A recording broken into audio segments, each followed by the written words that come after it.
ശുചിത്വ കേരളം പരിപാടിയുടെ ഭാഗമായി മന്ത്രിമാരുടെ നേതൃത്വത്തിൽ തീരദേശ ശുചീകരണം ആരംഭിക്കുന്നുണ്ട്. തത്സമയത്തിലേക്ക്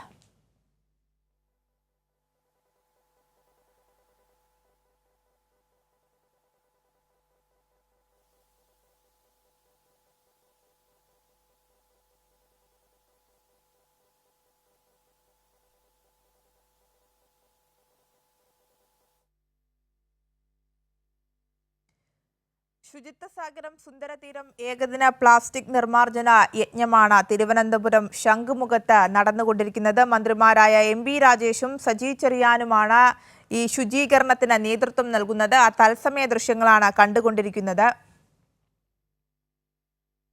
12,000 വളണ്ടിയർമാരെ വിന്യസിച്ചാണ് ഇന്നത്തെ ശുചീകരണ പരിപാടികൾ എന്നാണ് മനസ്സിലാക്കുന്നത്. എല്ലാ മാസവും 2ാം ശനിയാഴ്ച ഈ ശുചീകരണം നടത്തും. അതുപോലെ തന്നെ 200 മീറ്റർ ഇടയിൽ ഓരോ പ്ലാസ്റ്റിക് ബോട്ടിൽ ബൂത്ത് സ്ഥാപിക്കുമെന്നാണ് മനസ്സിലാക്കുന്നത്.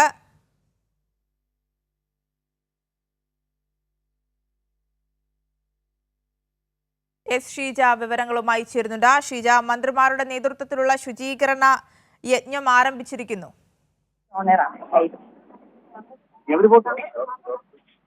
തീർച്ചയായും ഏതായാലും മന്ത്രിമാരുടെ നേതൃത്വത്തിൽ ഇവിടെ ശുചീകരണം ആരംഭിച്ചു കഴിഞ്ഞിരിക്കുകയാണ്. ഏതായാലും ഇന്നത്തെ ദിവസം ഇതൊരു രണ്ടാം ഘട്ട ശുചീകരണ പ്രവർത്തനമാണ് തീരദേശ പ്രദേശങ്ങളുടെ. അത് 590 കിലോമീറ്റർ ആണ് നമ്മുടെ കേരളത്തിലെ തീരദേശ പ്രദേശം വരുന്നത്. അവിടെ ആകെയായി ഇന്ന് ഒരു ദിവസം കൊണ്ട് തന്നെ പ്ലാസ്റ്റിക് മുക്തമാക്കുക എന്നുള്ളതാണ് ഇതിലൂടെ ലക്ഷ്യമിടുന്നത്. ഏതായാലും ഇതിന്റെ ഒരു തുടർച്ചയുണ്ടാകും എന്ന് തന്നെയാണ് മന്ത്രിമാർ തന്നെ ഇതിന്റെ ഒരു ഉദ്ഘാടന പ്രസംഗത്തിലൊക്കെ വ്യക്തമാക്കിയത്. അതായത് എല്ലാ 2ാം ശനിയാഴ്ചയും, എല്ലാ മാസത്തിലെയും 2ാം ശനിയാഴ്ച ഇതിന്റെ ഒരു തുടർച്ച എന്ന രീതിയിൽ എല്ലാ തീരദേശ പ്രദേശങ്ങളിലും ആ രീതിയിൽ തന്നെ ശുചീകരണ പ്രവർത്തനം നടത്താൻ തന്നെയാണ് സർക്കാർ തീരുമാനിച്ചിരിക്കുന്നത്. അതിന് പ്രത്യേകമായി തന്നെ വോളണ്ടിയർമാർ ഇന്നത്തെ ഈ ഒരു ദിവസത്തെ പ്രവർത്തനത്തിന് വേണ്ടി തന്നെ 12,000-ഓളം വോളണ്ടിയർമാരെയാണ് നിയോഗിച്ചിട്ടുള്ളത്. അതിനൊപ്പം തന്നെ 2,000 പ്ലാസ്റ്റിക് ബോട്ടിൽ നിക്ഷേപിക്കുന്നതിന് വേണ്ടി 2,000 പ്രത്യേകമായിട്ടുള്ള പ്ലാസ്റ്റിക്കുകൾ നിക്ഷേപിക്കുന്നതിന് വേണ്ടിയിട്ടുള്ള ബോട്ടിൽ നിക്ഷേപിക്കുന്നതിന് വേണ്ടിയിട്ടുള്ള ക്രമീകരണവും ഏർപ്പെടുത്തിയിട്ടുണ്ട്. അതിൽ ആദ്യഘട്ടം എന്ന രീതിയിൽ ഇന്ന് തന്നെ 100 കേന്ദ്രങ്ങളിലാണ് 100 ഇടങ്ങളിലായിട്ടാണ് ഈ പ്ലാസ്റ്റിക് ബോട്ടിലുകൾ നിക്ഷേപിക്കുന്നതിന് വേണ്ടിയിട്ടുള്ള ക്രമീകരണം ഒരുക്കിയിരിക്കുന്നത്. ഏതായാലും ഈ രീതിയിൽ കൃത്യമായ രീതിയിൽ തന്നെ സംസ്ഥാന വ്യാപകമായി ഇവിടെ തിരുവനന്തപുരത്ത് ശംഖുമുഖത്താണ് ഇപ്പോൾ നമ്മൾ ദൃശ്യങ്ങളിൽ കണ്ടതുപോലെ മന്ത്രിമാർ എത്തി ഈ ഒരു ശുചീകരണ പ്രവർത്തനത്തിന് നേതൃത്വം നൽകിയത്. അതിനൊപ്പം തന്നെ സംസ്ഥാന വ്യാപകമായി തീരദേശ മേഖലയിൽ ഇന്നത്തെ ഈ ഒരു ദിവസം ഈ ശുചീകരണ പ്രവർത്തനം നടക്കുന്നു എന്നതുകൂടിയാണ് അതിൻ്റെ ഒരു പ്രത്യേകത. നമുക്കറിയാം, മാലിന്യ സംസ്കരണവുമായി ബന്ധപ്പെട്ട് വലിയ ഒരു യജ്ഞം തന്നെയാണ് സംസ്ഥാനത്തുടനീളം നടന്നുകൊണ്ടിരിക്കുന്നത്. അതിൻ്റെ തുടർച്ച എന്ന രീതിയിൽ തീരദേശ മേഖലയിലും, പ്രത്യേകിച്ചും തീരദേശ മേഖലയിൽ ഈ തീരപ്രദേശത്തുള്ള പ്ലാസ്റ്റിക് മാലിന്യങ്ങൾ മാറ്റുന്നതിനൊപ്പം തന്നെ ഏറ്റെടുക്കാൻ സർക്കാർ ഉദ്ദേശിക്കുന്നത് കടലിലെയും കായലിലെയും മാലിന്യം. കടലിലും കായലിലും പ്ലാസ്റ്റിക് മാലിന്യങ്ങൾ വലിയ തോതിൽ നിക്ഷേപിക്കപ്പെടുന്നുണ്ട് എന്നുള്ള കാര്യം തന്നെയാണ് മന്ത്രി വ്യക്തമാക്കിയത്. അപ്പോൾ ആ രീതിയിൽ ഒരു ഇടപെടൽ നടത്തുക എന്നതുകൂടിയാണ് സംസ്ഥാന സർക്കാർ ലക്ഷ്യമിടുന്നത്. അതിൻ്റെ ഭാഗമായി കൂടിയാണ് ഈ ഒരു തീര ശുചീകരണത്തിലേക്ക് സർക്കാർ കടന്നിരിക്കുന്നത്. അത് നേരത്തെ തന്നെ സംസ്ഥാനത്ത് ആരംഭിച്ചതാണ്. അതിൻ്റെ തുടർച്ച എന്ന രീതിയിലാണ് ഇത്തരത്തിൽ ഒരു പ്രക്രിയയിലേക്ക് കൂടി സംസ്ഥാന സർക്കാർ മുന്നോട്ട് പോകുന്നത്. ആ രീതിയിലുള്ള നടപടികൾ തന്നെയാണ് സംസ്ഥാനത്ത് ഇപ്പോൾ പുരോഗമിച്ച് വരുന്നത് എന്നത് തന്നെയാണ് പറയാനുള്ളത്. ഇന്നിപ്പോൾ ഈ ഒരു ഇടത്ത് മാത്രമായിട്ടല്ല, സംസ്ഥാനം വ്യാപകമായി പലയിടങ്ങളിലായിട്ട്, അതായത് സംസ്ഥാനത്തെ തീരദേശ മേഖലയിൽ ആകെയായിട്ടാണ് ഈ ഒരു ശുചീകരണ യജ്ഞം നടക്കുന്നത് എന്നത് തന്നെയാണ് ഇതിൻ്റെ ഒരു പ്രത്യേകത എന്ന് പറയുന്നത്. ആ രീതിയിലുള്ളൊരു ഇടപെടൽ തന്നെയാണ് സംസ്ഥാന സർക്കാർ ഈ ഒരു മേഖലയിൽ നടത്തിക്കൊണ്ടിരിക്കുന്നത്. പ്രത്യേകിച്ചും മന്ത്രി എം.ബി. രാജേഷ് ഈ ഒരു ചടങ്ങിൻ്റെ ഉദ്ഘാടനം നിർവഹിച്ചുകൊണ്ട് വ്യക്തമാക്കിയതും ആ കാര്യങ്ങൾ തന്നെയാണ്. ഏതായാലും ഈ പദ്ധതിയുമായി ബന്ധപ്പെട്ടുകൊണ്ട് നിരവധി പ്രവർത്തനങ്ങൾ തന്നെയാണ് മന്ത്രിമാരുടെ നേതൃത്വത്തിൽ സംസ്ഥാന വ്യാപകമായി തുടർന്നുകൊണ്ടിരിക്കുന്നത് എന്നതുകൂടി ഈ ഒരു ഘട്ടത്തിൽ കൂട്ടിച്ചേർക്കേണ്ടതാണ്. മന്ത്രി എം.ബി. രാജേഷ് കൂടി നമുക്കൊപ്പം ചേരുന്നുണ്ട്.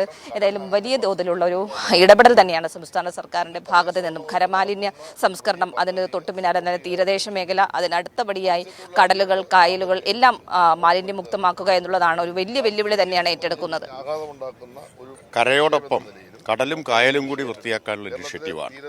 അപ്പോൾ കേരളത്തിൽ വലിയൊരു വെല്ലുവിളിയാണ് ഈ തീരപ്രദേശത്തെ, പ്രത്യേകിച്ച് ബീച്ചുകളിലെ മാലിന്യ നിക്ഷേപം. അത് തടയാനുള്ള ഒരു വലിയ ഇടപെടലുമായി ഫിഷറീസ് വകുപ്പ് വന്നിരിക്കുകയാണ്. അപ്പോൾ അതിൽ 12,000 വോളണ്ടിയർമാരെ റിക്രൂട്ട് ചെയ്ത് എല്ലാ സെക്കൻഡ് സാറ്റർഡേയും ഇതുപോലുള്ള ശുചീകരണം 8 മുതൽ 10 വരെ നടക്കും. അപ്പോൾ ഇന്നത്തോടൊരു ദിവസം കൊണ്ട് അവസാനിക്കുകയല്ല. ഒരു വലിയ ഇടപെടൽ, ബൃഹത്തായിട്ടുള്ള ഒരു ജനകീയ ഇടപെടലാണ്. ഒപ്പം 5000 ബോട്ടിൽ ബൂത്ത് തീരപ്രദേശത്ത് മാത്രം സ്ഥാപിക്കാനും ഫിഷറീസ് വകുപ്പ് തീരുമാനിച്ചിട്ടുണ്ട്.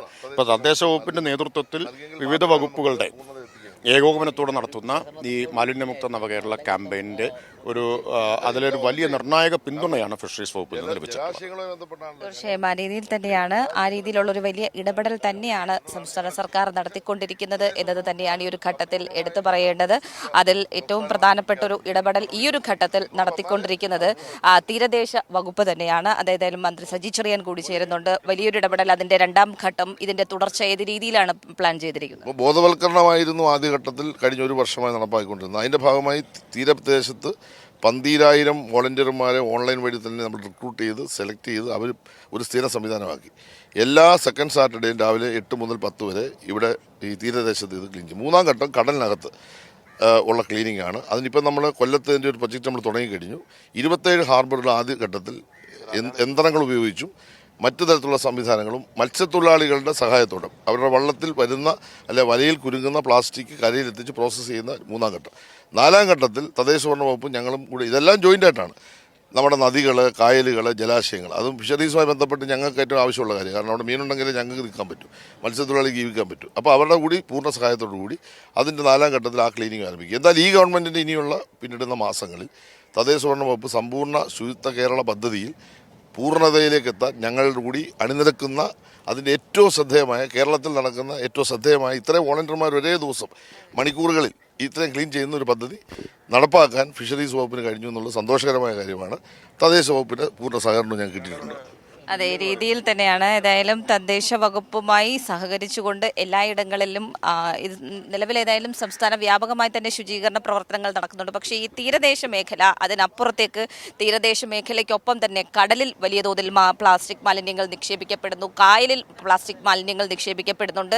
ഇതെല്ലാം നിർമ്മാർജ്ജനം ചെയ്യുക എന്നതുകൂടി ലക്ഷ്യമിട്ട് തന്നെയാണ് ഏതായാലും സംസ്ഥാന സർക്കാർ ഇന്നത്തെ ഈ ഒരു ശുചീകരണ പ്രവർത്തനം ഇവിടെ നടത്തിയതും. ഈ ശുചീകരണ പ്രവർത്തനത്തിന് തുടർച്ച ഉണ്ടാകും. അത് എല്ലാ മാസവും 2ാം ശനിയാഴ്ച ഇതേ രീതിയിലുള്ള ശുചീകരണ പ്രവർത്തനം സംസ്ഥാനത്തെ തീരദേശ മേഖല കേന്ദ്രീകരിച്ചുണ്ടാകും എന്നുകൂടിയാണ് മന്ത്രിമാർ വ്യക്തമാക്കിയിരിക്കുന്നത്. ആര്യ, തീർച്ചയായും അങ്ങനെ തന്നെയാണ്. എല്ലാ മാസവും 2ാം ശനിയാഴ്ച ഈ രീതിയിലുള്ള ശുചീകരണം നടത്തുമെന്നും അതുപോലെ തന്നെ 200 മീറ്റർ ഇടയിൽ ഓരോ പ്ലാസ്റ്റിക് ബോട്ടിൽ ബൂത്ത് സ്ഥാപിക്കുമെന്നുമാണ്. അത്തരത്തിലുള്ള തീരുമാനങ്ങളുമായിട്ടാണ് സംസ്ഥാന സർക്കാർ മുന്നോട്ട് പോകുന്നത്. എസ് ഷീജയാണ് വിവരങ്ങൾ നൽകിയത്.